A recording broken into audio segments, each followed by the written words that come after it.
Dice Circus Episode 5 Recap. The Birds and the Bees. Previously in Goldspire. Things got weird. Then they got weirder. Then someone handed out poop buckets. And honestly, that was just the start. After narrowly avoiding becoming very official criminals, just a casual bit of unauthorized magic, nothing serious, our heroes found themselves on the receiving end of a very ominous letter. Stamped, sealed, and glowing with authority. The Golden Bureau has entered the chat. Now, for most people, this would be a panic immediately situation. For this group, it was more of a stand around and emotionally spiral situation. Luckily, Jolene, the only one with a functioning survival instinct, stepped in with a firm, absolutely not tonight. And just like that, she ushered the group away from impending doom and into something far more unexpected. Her secret underground home. Because of course she has one.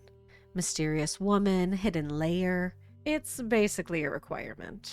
What they found beneath Goldspire was not some damp, miserable hideout. No. This place was vibes. Cozy, magical, suspiciously well decorated. Like if a wizard discovered Pinterest and got really into it. Soft lantern light, rich fabrics, trinkets from distant lands. The kind of place that says, I've seen things, but I also enjoy a good throw pillow. There's a map covered in pins marking her travels.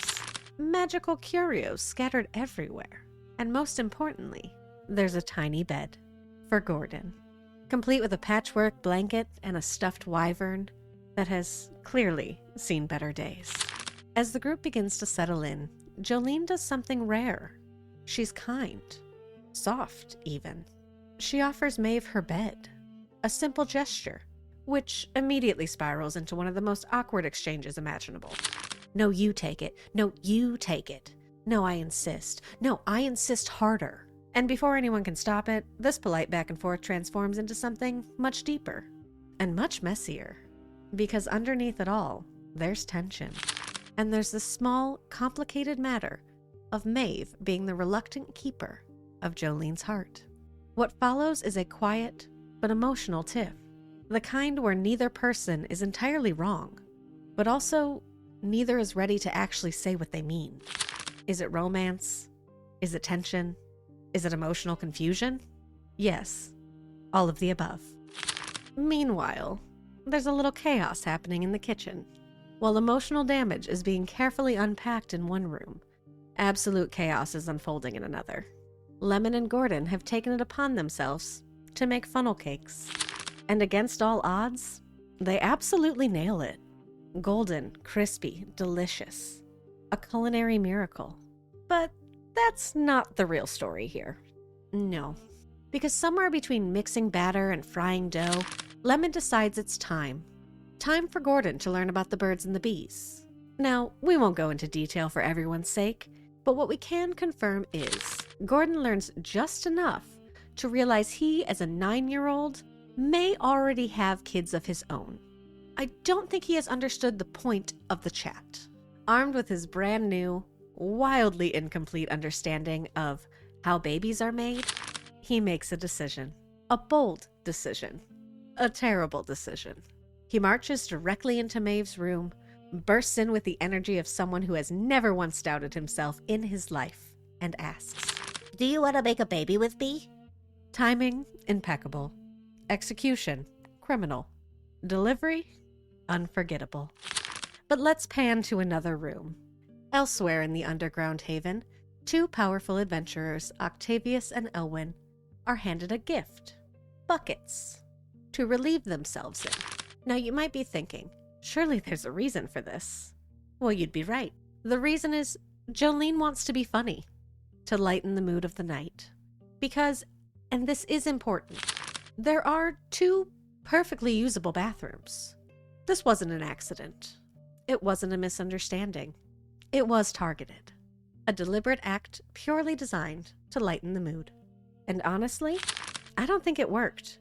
Because someone did use the bucket. But who? That's a mystery we've still yet to unveil. After a night of emotional tension, questionable education, and deeply unnecessary buckets, The morning arrives, and with it, Jolene steps fully into her role as host and delivers a breakfast that can only be described as God tier. We're talking honey glazed fire fruit, soft warm cloud bread, citrus slices bursting with freshness, and at the center of it all, the now legendary Gold Spire funnel cake, trademark pending. Spiraled high, dusted in sugar, and drizzled to perfection. A masterpiece. The group eats, they recover, slightly, and for a brief moment, everything feels okay. And then, reality hits. Because no matter how good the breakfast is, reality will always catch up to you. The group emerges from the safety of Jolene's hidden home, leaving her behind to create weapons forged in flesh and whatever that means, and step back into the dazzling streets of Goldspire. The city is alive.